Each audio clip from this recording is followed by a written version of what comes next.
De la Universidad de Granada.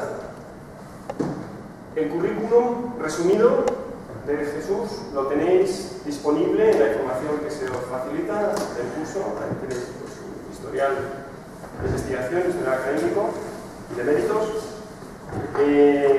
Destacar solamente que es uno de los investigadores más reconocidos de la Universidad de Granada, que es responsable y prácticamente padre de la criatura, esa complejísima que se hizo en el campus ahí, en el edificio de investigación biomédica, que es el animalario. Según las noticias que tengo, es uno de los mayores especialistas en animalarios de España. Eso es lo que me han dicho. Supongo que es cierto. El animalario, sí que la complejidad de un animalario es altísima. Pero bueno, hoy no puedo hablar también de animalarios. De investigación básica y de temas de investigación desde un punto de vista de las necesidades del investigador, ¿vale? Porque nosotros los técnicos muchas veces nos ensimismamos en intentar hacer un proyecto y atender a lo que nosotros consideramos que es necesario o que debemos resolver sin tener muchas veces en cuenta las necesidades de un investigador. En este caso, pues Jesús es un investigador, es médico, biólogo y él sabe, pues, mejor que nadie, las necesidades. Bueno, Jesús, muchas gracias por estar aquí. Pues bueno, lo primero agradecer a Miguel y agradecer a todo el grupo el haberme invitado a participar en este curso, que me parece muy interesante que se ponga en marcha este tipo de iniciativa. Por dos cosas. Primero, por el grado de especialización que tiene todo este tipo de instalaciones. Y sobre todo por transmitiros, yo lo que voy a transmitir hoy, por eso pongo mi experiencia ahí, os voy a transmitir un poco lo que yo he sufrido o he padecido con los arquitectos y con los ingenieros en los últimos años en los que he tenido que asesorar, podríamos decir, el diseño de instalaciones.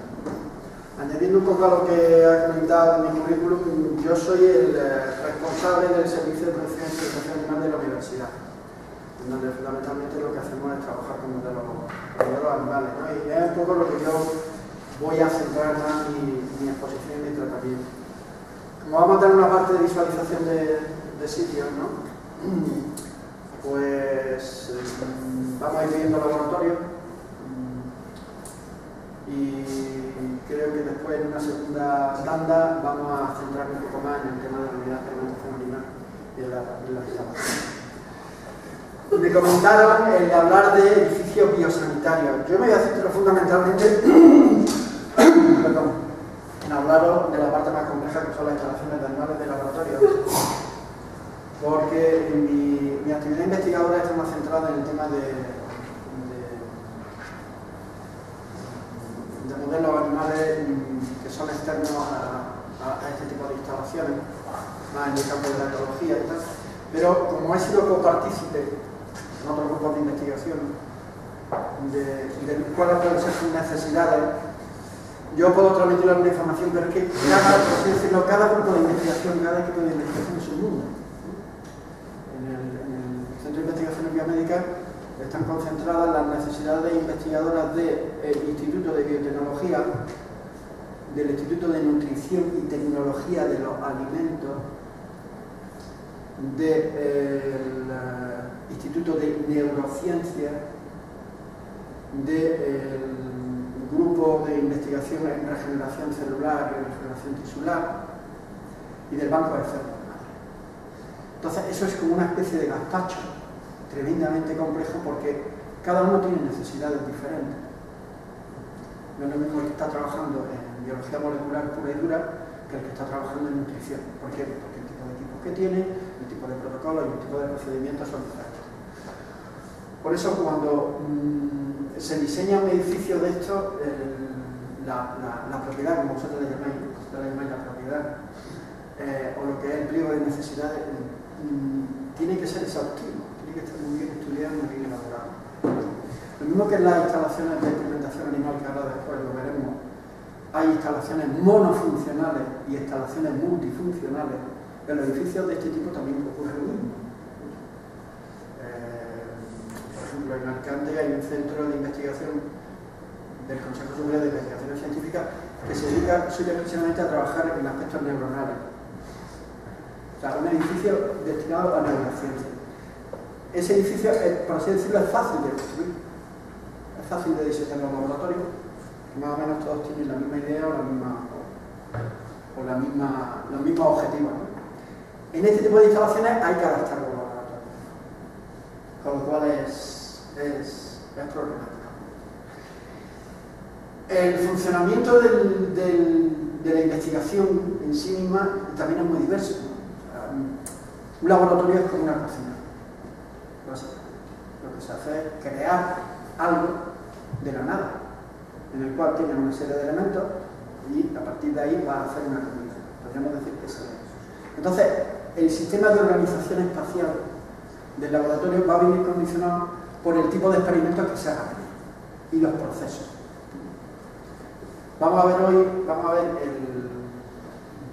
dos tipos de laboratorios de investigación. Vamos a ver, por un lado, un laboratorio de biotecnología.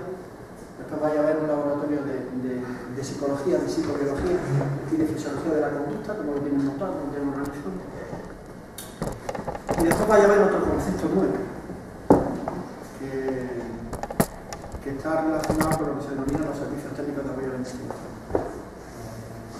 En la Universidad de Granada, el Centro de Instrumentación Científica. Es un concepto que se creó imitando sobre todo a la Universidad Americana, en la que en vez de que cada departamento o cada grupo de investigación tuviera su microscopio electrónico, o tuviera su resonancia magnética, o tuviera su espectrofotometría, vamos a comprar un gran microscopio electrónico, vamos a poner a un buen equipo técnico para que lo lleve y vamos a centralizar la actuación. Entonces esos centros, esos dos tipos de laboratorios, son laboratorios en los que normalmente hay macro equipos, detrás de ellos hay técnicos y tecnólogos altamente cualificados que los manejan, y el usuario, el investigador, va a ir a llevar sus muestras o sus procesos. Es un concepto diferente de laboratorio.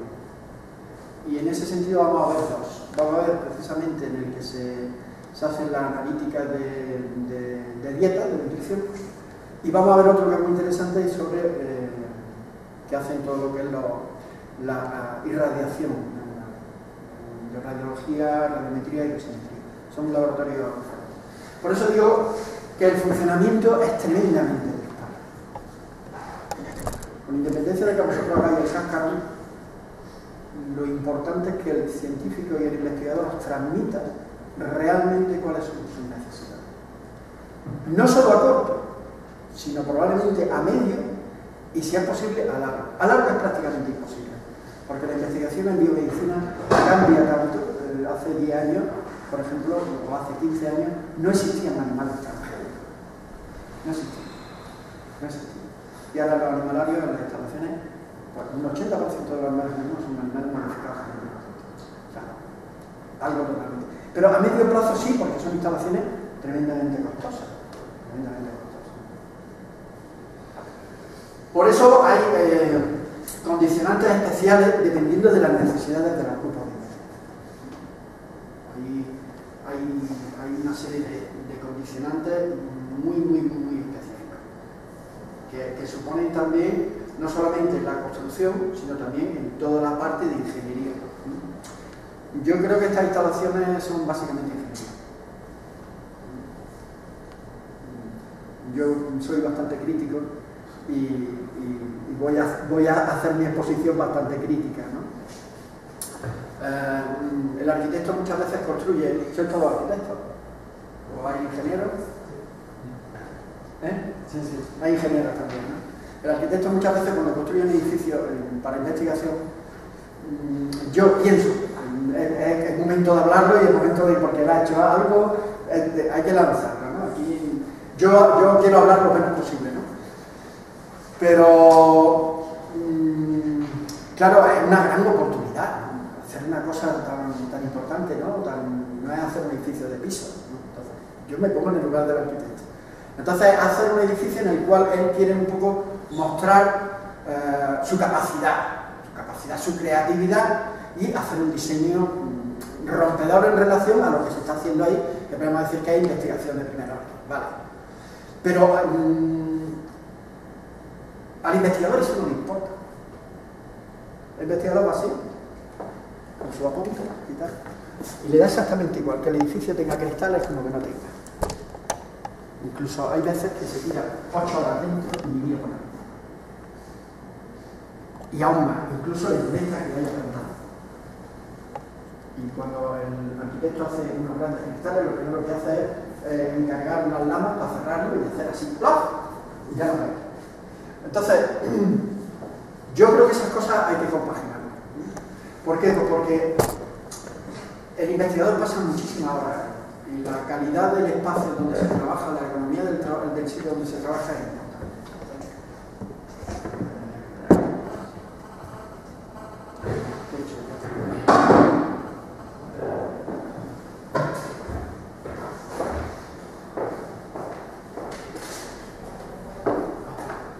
Sí, ya funciona. Entonces, en definitiva, lo que quiero decir es que los laboratorios de investigación son un auténtico mundo, que depende del área de investigación y depende de los procesos experimentales que se estén desarrollando. Entonces, eso lo condiciona. Tiene elementos comunes, tiene una serie de elementos comunes que después cuando veamos la de esa, sobre todo elementos comunes de apoyo, ¿no? Todo el tema de electricidad, todo el tema de gases, todo el tema de distribución de espacio. Y quien realmente da el formato laboratorio son los elementos de apoyo, el mobiliario técnico, que cada vez se ha sofisticado. Y ahí hay muchas variaciones, eso no también lo hay. Entonces, hablamos también, se me comentó lo de la dinámica de funcionamiento, que lo vamos a ver. La gente con la que he contactado os va a enseñar los diferentes laboratorios un poco, os van a hablar de este tema, ¿no? Primero de cómo funciona, ¿no? de cuáles son las necesidades que ellos han tenido y cómo lo han diseñado, porque muchas veces el investigador cuando llega al laboratorio lo rediseña entero, lo cambia entero. O sea, el arquitecto lo ha hecho de tal manera o la estructura que se ha hecho y cogen y lo remodifican entero. De pronto llega a un laboratorio y te encuentras una mampara nueva.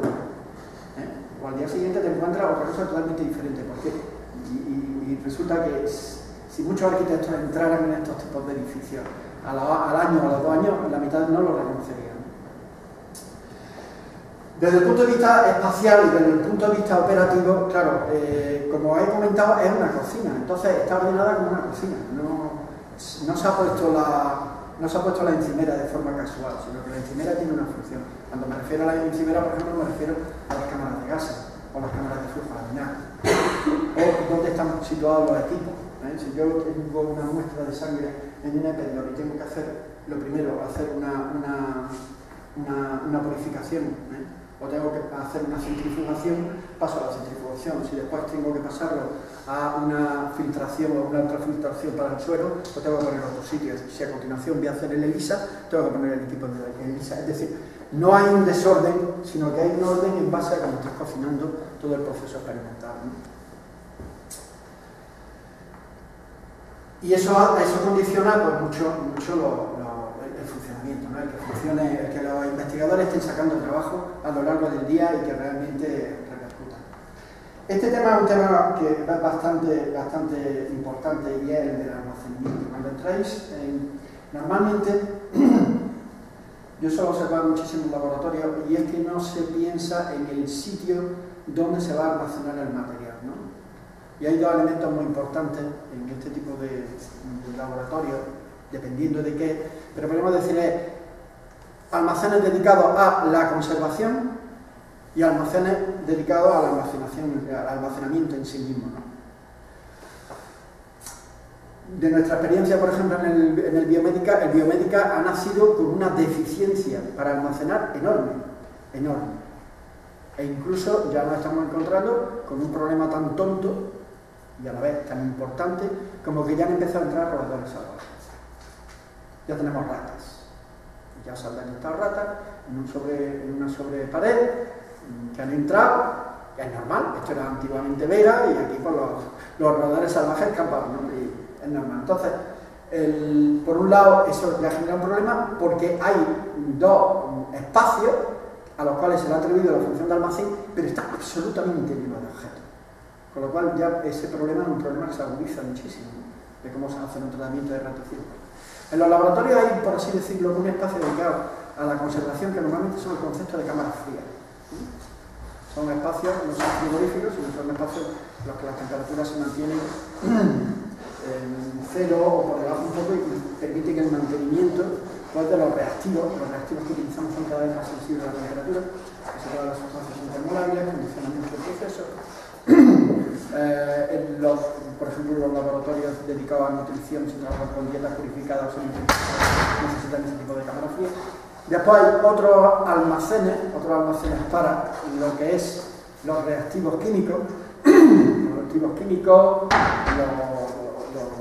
materiales de cirugía, los materiales de las jeringas, todo ese tipo de elementos de apoyo. Y después hay un tercer almacén que enseguida se satura y que muchas veces ni se diseña, y es el de los equipos que no se están usando.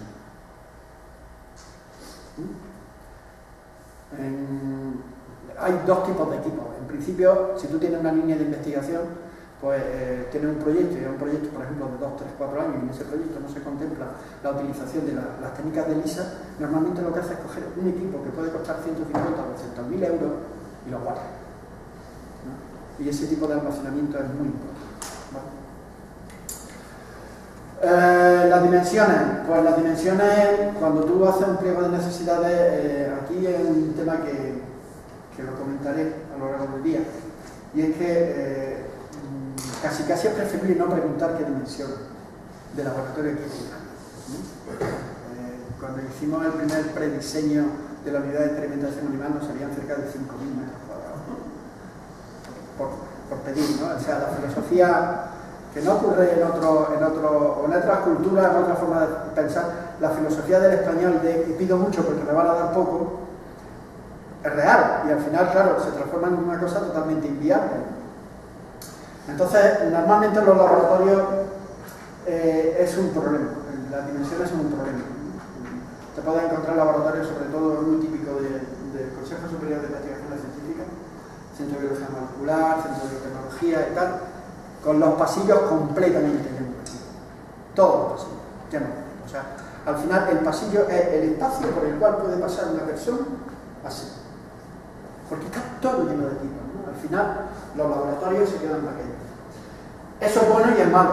Es bueno porque indica que se está investigando, que se está trabajando y que cada vez se trabaja. Pero normalmente es un problema la dimensión. Con ello lo que quiero decir es que si tenéis que diseñar un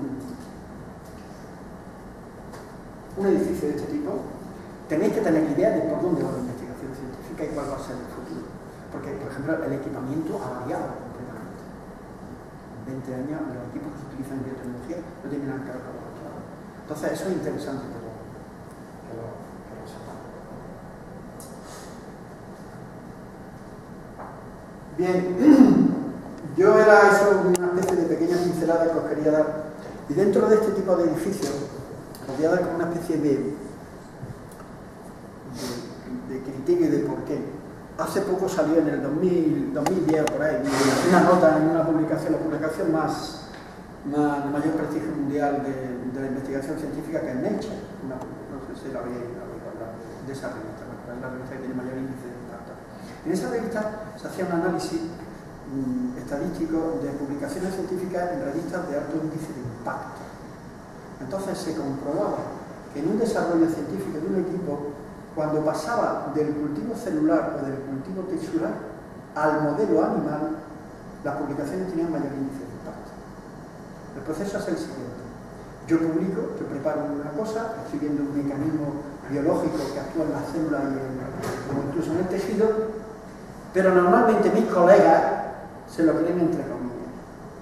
Entonces, cuando utiliza el modelo animal entero y veamos cómo actúa en el animal lo que está haciendo, ya lo veremos más, si funciona bien, ¿no? ¿Eso qué quiere decir? Quiere decir que una investigación biomédica, un parque tecnológico como este, no se justifica si no se utiliza un modelo animal. No se justifica. O sea, faltaría. Lo mismo que no se justificaría un parque tecnológico. El año pasado vino el director del Parque Científico de Barcelona, y y nos dijo que la mayor suerte que tenía este parque tecnológico, o el gran futuro que tenía, era precisamente tener el hospital, ¿no? Que ellos tenían el Camp Nou, el parque tecnológico está al lado del Camp Nou, y que nosotros teníamos el hospital. Bueno, pues no se justifica un campus como este, un parque tecnológico, si no hay modelos animales, si no hay experimentación animal, porque tarde o temprano el fenómeno biológico hay que llevarlo al modelo animal, que es la antesala del modelo humano, de la aplicación del diseño. Bueno, pues este tipo de instalaciones también tienen otra, lo han comentado antes, tienen una cuestión añadida, y es unas instalaciones tremendamente complejas, sobre todo por las necesidades de mantenimiento del animal, y es un poco lo que yo me voy a centrar. Nosotros las denominamos servicios de producción y experimentación animal, porque estarían dentro de lo que os he comentado antes, de este tipo de servicios técnicos que apoyan la investigación. Lo mismo que un departamento o un grupo de investigación no puede tener una microscopía electrónica que cuesta muchísimo dinero, tampoco se justifica el que tenga una pequeña instalación para animales de experimentación. De hecho, las que hay en las universidades están desapareciendo sistemáticamente. Y lo que se está haciendo es grandes instalaciones o instalaciones unificadas de mantenimiento de modelos animales, sobre todo por el coste y por la complejidad que tiene. Por eso digo un poco lo que sería que es un reto de arquitectura e ingeniería. Se denominan como un conjunto de instalaciones destinadas al mantenimiento y a producción de animales de experimentación, ¿no? Y actualmente, bueno, pues tienen esta denominación de servicios de producción y experimentación animal. ¿Por qué? Pues porque, y eso también insistiré, si tenéis que hacer alguna vez alguna instalación de este tipo, no solamente mantenemos los animales, sino que investigamos dentro. Es decir, nuestras instalaciones se han transformado también en laboratorio. Por eso está bien, ¿no?, dentro de la idea de las charlas, porque también vamos a ver muchos temas relacionados con laboratorio. Todo el tema de instalaciones de animales de laboratorio, todo el tema de animales de experimentación está muy legislado. Hay una legislación muy amplia, hay diferentes directivas. La última directiva es del 2011 y las directivas enseguida se han aplicado a la legislación española mediante reales decretos e incluso a las legislaciones autonómicas mediante decretos. Yo también os aconsejo que todo ese tipo de legislación, si hay, cuando vayáis a diseñar una instalación de este tipo, la manejéis, la leáis primero, que sepáis qué es lo que se puede y lo que no se puede hacer. ¿Por qué? Pues porque este tipo de instalaciones tienen que estar registradas oficialmente. Va una inspección veterinaria de la Oficina Comarcal Agraria, mandada por la Junta, y se tiene que inspeccionar el edificio y registrarte. Tiene un número de registro y ya registrado. O sea, no se puede hacer una instalación de estas sin que esté legalmente establecido, ¿no? Con lo cual, bueno, pues la legislación establece estos tres tipos de instalaciones que, claro, definen el diseño de la instalación. Si son instalaciones que producen los animales, si son instalaciones que los proveen o si son instalaciones usuarias. Brevemente, los productores son los que los producen los animales de laboratorio. Son instalaciones que tienen capacidad para producirlo, ¿vale? Las proveedores son un tipo de instalaciones que actúan como elementos intermediarios en el proceso de paso de los animales a investigación. Me explico. Los animales de laboratorio nos los estamos mandando continuamente por todo el mundo, todo. Vienen de Estados Unidos, vienen de Japón, nosotros mandamos animales fuera porque hay un intercambio científico continuo. Entonces hay empresas que se han especializado en actuar como intermediarios en este tipo de transporte. Imaginaros animales que vienen de Estados Unidos, vienen en avión y a lo mejor tienen que pasar un periodo de vigilancia previa antes de traérnoslos a nosotros. Entonces se han creado pequeñas instalaciones que actúan como instalaciones proveedoras de animales y ni los producen ni los mantienen aquí, sino simplemente actúan como intermediarios. ¿Dónde hay instalaciones de estas? Fundamentalmente en Cataluña. Los usuarios serían las instalaciones que se dedican fundamentalmente a la investigación con los animales, que no los producen. Estas instalaciones usuarias son instalaciones que pueden producir animales para uso propio de investigación. Yo me traigo 3 o 4 parejas de animales y inicio el cruce entre ellas hasta obtener los tamaños de muestras necesarios para investigar, ¿vale? E incluso puedo actuar puedo hacer intercambio, puedo producir, y en un momento dado al Instituto López Neira le interesa tener mis animales y yo se lo hago. Con lo cual hay una movilidad enorme entre animales de un sitio a otro. ¿Vale? Esa sería la idea fundamental. ¿Qué es un animal de laboratorio? Yo he participado, creo ya voy por el quinto o sexto proyecto de este tipo. Entonces, siempre hay la filosofía, cuando se le empieza a decir a los arquitectos y a los ingenieros lo que se quiere, la típica pregunta, o la típica afirmación de estamos haciendo un hospital para animales, o sea, un hotel de 5 estrellas, perdón, estamos haciendo un hotel de 5 estrellas para animales, ¿no? Esto es muy sofisticado, esto es carísimo, ¿no? E incluso dentro de por ejemplo, de la propia universidad hay colectivos que plantean ese tipo de historias. Entonces es importante que el arquitecto y el ingeniero sepan para qué sirven esas instalaciones y por qué se hacen.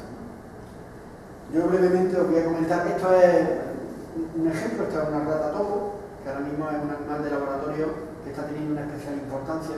Se da la circunstancia de que tiene una alta longevidad y después es un animal que es desnudo, no tiene pelo, como veis, vive en el interior del laberinto y en el interior de túneles y tiene una resistencia a células cancerígenas enorme. Entonces es un modelo que lleva nada. Se ha empezado a utilizar apenas hace 3 o 4 años. La Universidad de Cambridge ya ha sacado el genoma completo de ella y hay una gran esperanza. Y tiene una longevidad enorme. Vive hasta 5 y 6 veces más que una ratón. Este es no sé si se va a poder ver, estos son ratones atáxicos. Este es el que está muy... El de arriba es el animal normal y este de aquí abajo es el animal atáxico. Bueno, este animal atáxico, no sé si sabéis lo que es la ataxia, es una patología que tienen los seres humanos, es una enfermedad de las raras en las que van así, totalmente habréis visto, una desincronización total porque no hay una relación entre la actividad nerviosa y los músculos y la respuesta muscular. Hemos conseguido ese tipo de ratones, ahora después lo pongo para que veáis cómo se mueve. Entonces son ratones que van andando completamente. A esos ratones hay que cuidarlos y hay que enseñarles a comer. Las últimas 2 parejas que se trajeron de estos ratones costaron 8.000 euros de Estados Unidos. ¿Por qué? Porque hacer un animal que tenga las respuestas biológicas exactas de la ataxia ha costado 6 o 7 meses de trabajo de un montón de gente hasta que se ha conseguido fijar el gen. Para que hay mucho. Otro animal de laboratorio curioso es este. Es un nematodo, esto es un invertebrado. Esto es como una especie de pequeño gusano submicroscópico, pero se ha comprobado que desarrolla agregados amiloides muy parecido a lo que aparece en el cerebro de personas que tienen Alzheimer. Entonces ahora mismo se está trabajando muchísimo en compuestos para poder reducir la actividad de parálisis en el animal. ¿Qué pasa? Que es un modelo animal muy fácil de conseguir, muy barato de mantener y en el que podemos reproducir las situaciones continuamente, con una velocidad enorme. El pez cebra es un modelo que se ha puesto de moda en muy poco tiempo porque tiene una capacidad. El pez cebra es un pez pequeñito, es un pez tropical, es originario de Vietnam, de la zona de Asia, de agua dulce con una cierta temperatura y hasta hace 2 años no había instalaciones de pez cebra para experimentación en mar. Ya estamos diseñando instalaciones para pez cebra, ¿no? Con lo cual es una cosa completamente... En definitiva, ¿qué son los animales de experimentación? Por una parte, y esto está puesto en la legislación, son animales o cualquier ser vivo vertebrado humano, incluido las formas larvarias autónomas capaces de reproducirse con la exclusión de las formas fetales y embrionarias, ¿no? Ese es el animal que nosotros utilizamos. Y son utilizados solo y exclusivamente para procedimientos y docencia. No se puede utilizar cualquier animal. Entonces, no podemos pensar en el diseño de una instalación, bueno, que se va a trabajar con cualquier tipo de animal, no, está muy condicionado. Y este elemento, o esto, es importante, ¿no? Nosotros lo que intentamos tener es animales que nos den una respuesta biológica correcta y que no estén alterados o modificados por su situación, por su estado, y que eso nos produzca resultados erróneos o equivocados experimentalmente. Por eso tenemos que tener unas instalaciones bastante sofisticadas en las cuales lo que pretendemos es que los animales sean homogéneos entre ellos. Que si estamos experimentando con 50 animales, los 50 animales sean lo más parecidos desde el punto de vista de su integridad para poder hacer un estudio científico. ¿Vale?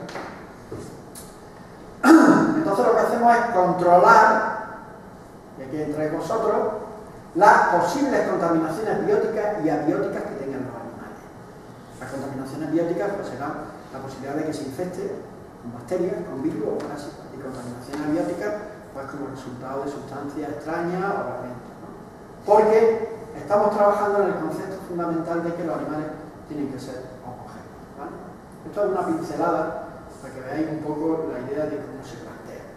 Se sabe científicamente que las condiciones ambientales alteran los resultados de la investigación.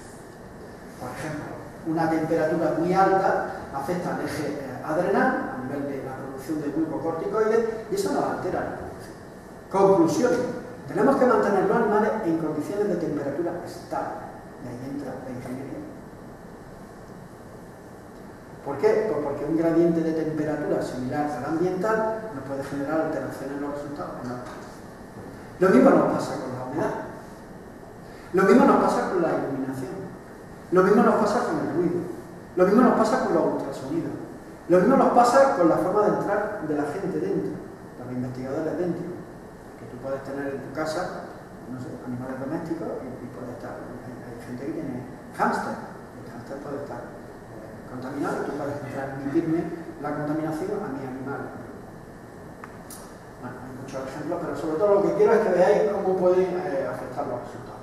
Entonces nosotros le pedimos a los animales, a los modelos animales, que sean somáticamente muy parecidos, genéticamente muy parecidos, y lo que os afecta a vosotros es esto, sanitariamente.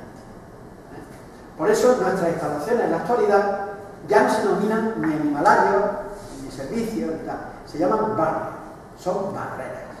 Tú vas a cualquier instalación de fuera y se habla en términos de Estados Unidos, se habla en términos de red. Es una barrera, es un concepto, ¿sabes? Era un poco para que vierais la historia. Y fijaros que según la homogeneidad, o el tipo de animal según la homogeneidad sanitaria, según el estado, tenemos animales totalmente libres de flora microbiana, tenemos animales, no todos conocer biovidas, tenemos animales a los cuales nosotros le implantamos directamente la flora. Estos animales han tenido una repercusión muy importante en el estudio de los antibióticos. Y después tenemos unos animales que los que queremos tener todos, que son estos. Los animales libres de gérmenes patógenos específicos de la especie. Hay otra serie de animales que son animales convencionales, que van a depender del grado de barrera en el que se mantienen. Y eso también condiciona. Es decir, yo voy a hablar del top de instalaciones, pero hay instalaciones que pueden ser instalaciones convencionales en las que se mantienen animales que no tienen a lo mejor esa calidad sanitaria, pero que se puede investigar con ellos, sobre todo animales grandes, tipo perros, tipo gatos, tipo primates, que son instalaciones ya más complejas. Nosotros lo que utilizamos para poder producir esos animales totalmente libres de gérmenes patógenos son técnicas inotobiológicas en las que en el interior de aisladores los hacemos nacer. Tenemos a las hembras a término, las extraemos por cesárea aséptica y las introducimos en el interior de este tipo de aisladores hasta que ya tenemos los animales completamente libres de gérmenes. Después los pasamos a aisladores más grandes y a partir de ahí ya iniciamos las colonias de animales con los que vamos a investigar. ¿Vale? Después, junto con eso, está la gran revolución, que es la homogeneidad genética, que la mayor expresión es la de los animales transgénicos. Eso también ha condicionado mucho el diseño de nuestra instalación. Los animales transgénicos, fundamentalmente ratones, es el modelo que más se está utilizando, son animales que se les modifica genéticamente, pero eso puede conllevar alteraciones en su capacidad reproductora, su tasa de natalidad, su tasa de supervivencia, con lo cual, para poder tener el número suficiente de animales, tenemos que tener instalaciones muy grandes, porque tenemos que producir muchos. Eso también ha modificado el concepto de instalación en los últimos tiempos, en cuanto al diseño, ¿vale? La reproducción de nuevos milenios. Eso es un poco lo primero que yo le diría a alguien que va a construir una instalación. Le explicaría realmente para qué. Y eso lo podéis extrapolar a cualquiera. Si yo voy a diseñar un laboratorio de biotecnología molecular, lo primero que me tienen que explicar es qué es lo que se va a hacer allí. Es lo coherente, porque eso me va a dar mucha información de qué es lo que yo tengo que hacer, ¿no? con independencia de que mire en los diferentes foros, en la bibliografía, cómo se ha construido y tal, pero lo primero que se tiene que transmitir es eso. Bueno, pues esta idea, yo con algunos arquitectos y algunos ingenieros he estado durante el proceso o el diseño de la instalación 2 años siempre luchando. En vez que desde el principio decir, esto es lo que queréis, vale, pues vamos a trabajar sobre eso. Siempre ha habido casos en los que no, pero he tenido casos de equipos de ingeniería de arquitectura que siempre seguían teniendo la idea de que lo que estábamos diciéndoles es como era algo de extraterrestre. No, perdona, es que lo que queremos es esto. Y lo queremos así. Siempre está la limitación económica. Siempre. En este tipo de instalaciones siempre está la limitación económica. Porque claro, si me preguntáis más o menos el metro cuadrado, por el metro cuadrado de este tipo de instalación, con la llave en mano puede estar entre 7 y 8.000 euros aproximadamente. Me parece un precio alto, ¿no?, para una instalación, ¿no? Bueno, entonces, hablando de las instalaciones propiamente dicho... Una pregunta. ¿Ese precio es equipado? Ese precio es equipado, sí. Equipado con... la situación específica, con la instalación. con material de laboratorio. Ya no me digas nada. Lo vamos viendo. Entonces, bueno, ¿qué funciones? Sería el equilibrio, ¿no?, a la hora del diseño, distribuir el racionamiento del espacio y cumplir las diferentes funciones con el coste posible, como estaba comentando antes. Pero esto es un elemento importante que, como es de sentido común, se puede aplicar a cualquier tipo de instalación, ¿no? Lo primero, ¿qué funciones?, ¿no?, cómo se desea realizar, cuáles son las especificaciones, de qué espacio voy a disponer para construirlo, los fondos, que es el factor limitante importante, y otro que muchas veces no se toma en cuenta, o casi nunca se toma en cuenta, es este, el crecimiento. Claro, dice, bueno, son 8.000 euros el metro cuadrado, se supone que es una instalación que tiene que durar años. Yo no sé los tiempos que tenéis vosotros de viabilidad de una instalación, si son 10, 15 años para que haya que renovarla, pero el factor crecimiento es importante, ¿no?, la posibilidad de que la instalación pueda crecer. No diseñáis algo que nada más diseñado ya se quede pequeño. Eso es un concepto que os diré, o lo transmitiré al concepto de los elefantes blancos. No sé si vosotros lo aplicáis en vuestras actividades, en construir cosas que no funcionan, ¿no?, o porque son excesivamente grandes o porque son excesivamente pequeñas, ¿no?, porque no han respondido a una necesidad. Entonces, se le suele denominar elefante blanco. Yo he visto por todo el mundo muchísimas instalaciones de este tipo que han costado muchísimo dinero y que no han funcionado, jamás. Recuerdo en Costa Rica abrir un autoclave de una instalación de esta y salir unas mariposas enormes. No se había usado nunca. No. Una instalación que respondía, muchas de estas construcciones muchas veces responden a necesidades políticas más que a necesidades reales. Entonces ahí hay siempre un choque que hay que... bueno, entonces todo esto explica en buena medida el tipo de instalaciones que vamos a hacer, ¿no? O sea, el tomar en cuenta, por un lado, las funciones, las especificaciones, el espacio, los recursos y la posibilidad de crecimiento, junto con el hecho de que las vamos a utilizar para trabajar con modelos animales. Vamos a investigar con modelos animales.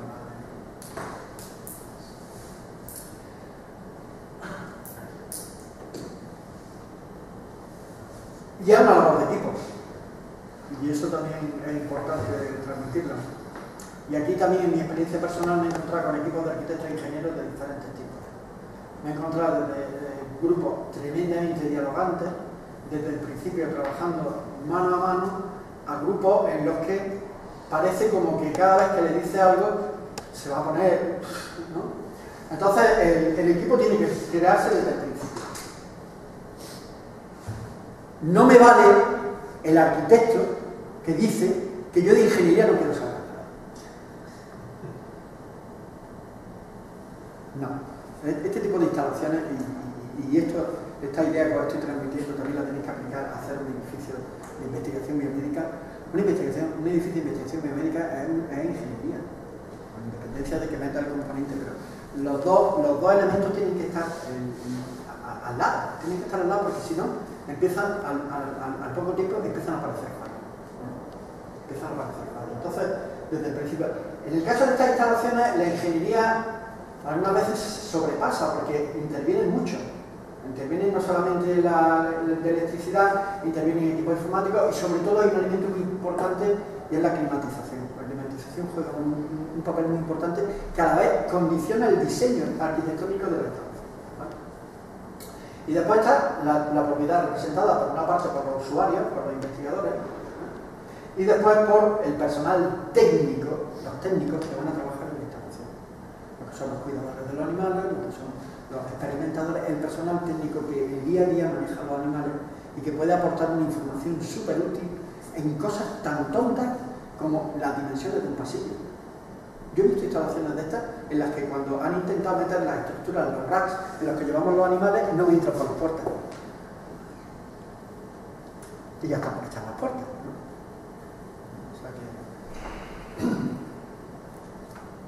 Entonces, desde el principio tiene que haber una consonancia entre todo el equipo.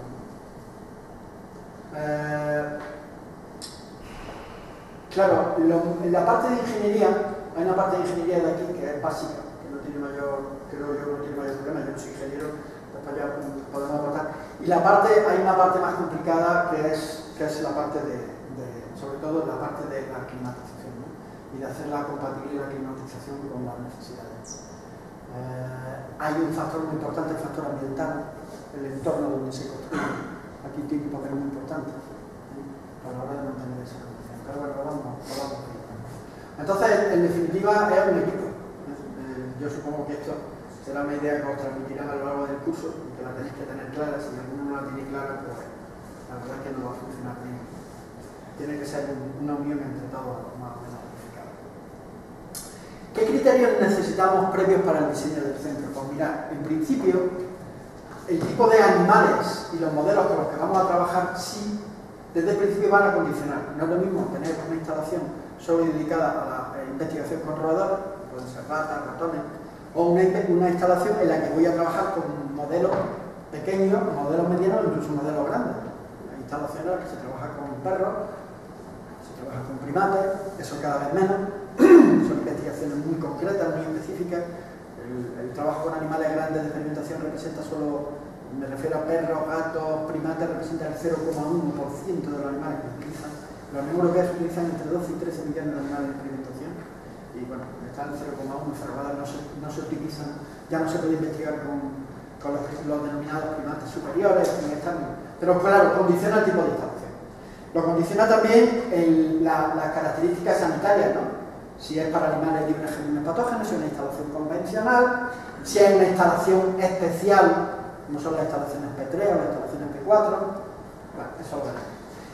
El número de especies que voy a mantener simultáneamente, porque los requerimientos de las especies son diferentes, y esto es quizá lo más importante también desde el punto de vista vuestro. El tamaño simultáneo de la población, qué número de animales voy a tener.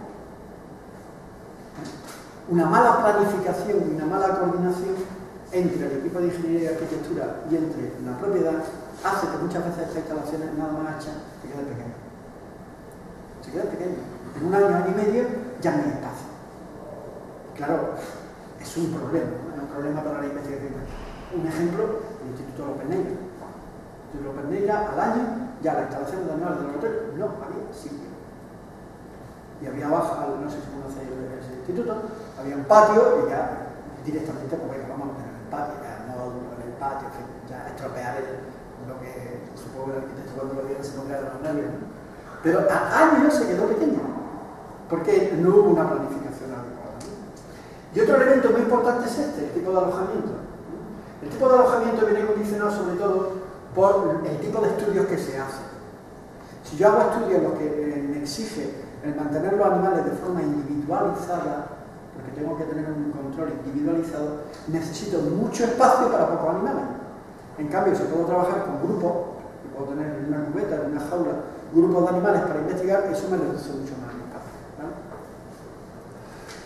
Otro elemento muy importante es si hago producción propia, si actúo como proveedor, como usuario. Es decir, el investigador que, o sea, la instalación que actúa como usuario es una instalación en la que los animales los traen, trabajan con ellos, los sacrifican y fuera. Y hay una renovación continua de espacio. En el caso de que tú tengas producción, hay una serie de espacios que tienes que dejar dedicados a muy largo plazo para eso, ¿vale? Y después, otro elemento también muy importante es este, que también muchas veces se ha cometido el error de no haberlo hecho. Siempre hay que contar en estas instalaciones con un espacio para diseñar un área que tenga las mismas características que el resto, pero que no tenga contacto físico con la anterior. Son las cuarentenas. Las cuarentenas son los sitios donde metemos, se llama cuarentena por el concepto de 40 días, el concepto este de cuando llegaban a la isla de Manhattan los irlandeses, ¿no? Que lo tenían 40 días y a ver si le aparece alguna patología. Actualmente las cuarentenas son, en animales de laboratorio son 48 horas, 72 más. Entonces los mantenemos ahí, lo revisamos, vemos el estado patológico que tenga, algún problema y a continuación ya lo incorporamos dentro. Pero jamás cogemos los animales y los mandamos directamente a investigar, nunca. Porque ese animal puede llegar mal, puede tener una patología y puede generar un problema enorme en la instalación, puede contaminar al resto de la instalación. Y otro elemento muy importante en el diseño es este, que claro, eso te lo tiene que transmitir el equipo de investigadores. ¿Qué tipos de estudios vamos a hacer? Por ejemplo, en investigación biología molecular, en investigación en biotecnología, se suele hacer investigación aguda o subaguda. Se prueba un compuesto, ese compuesto se le inocula al animal por la vía que sea correspondiente y a continuación, en un plazo de 24 a 48 horas, el animal se sacrifica y se obtiene la muestra. Eso también implica una renovación continua del animal, por lo cual no necesitamos tanto espacio. Pero, si investigamos y trabajamos a largo plazo, tenemos mucho espacio, a lo mejor, pero mucho de ello lo tenemos hipotecado durante mucho tiempo. ¿Qué tipos de estudios? Por ejemplo, estudios de toxicología, estudios de cancerogénesis, estudios de mutagénesis, en los cuales tenemos que mantener los animales hasta el lifespan, hasta que mueren, en observación o en conducta. Si miráis los productos que tengáis en casa, en el cuarto de baño, ¿no? o en la cocina, veréis que están evaluados por el Instituto Nacional de Toxicología anteriormente. Eso ha pasado por un estudio de toxicidad.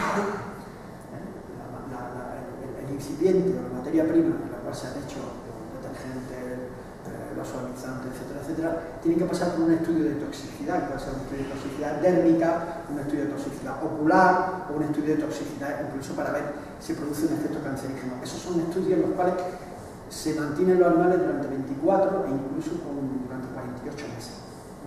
Fundamentalmente raro. Eso también condiciona el tipo de instalación. Y eso es también importante que se transmita, ¿no? Y que se evalúe si hay que tener espacios destinados a ese tipo de historias. ¿Y hay alguna manera de que se haya realizado ese estudio toxicológico y luego aparezca a lo mejor en el producto que te diga no testado en animal? ¿O no? Todo lo que implique un estudio toxicológico. Eso no tiene nada que ver con la arquitectura de ingeniería, pero te lo voy a contestar. Tú te refieres a las tiendas de body shop, ¿no? Estas que aparecen las cremas, no probado con animales de laboratorio o algo así, ¿no? O cualquier cosa artesanal o... Eso es publicidad engañosa. Vamos a ver.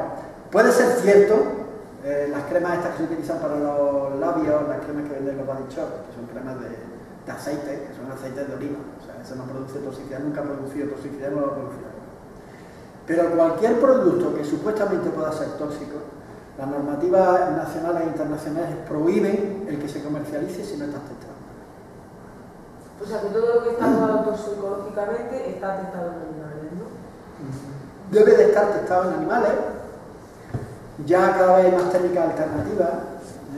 Por ejemplo, hay un test que es el test de Dreyse, que es un test de irritación ocular, que era un test muy agresivo para los animales, que era sencillamente aplicarle la sustancia al ojo. Utilizaban fundamentalmente ojos de conejo.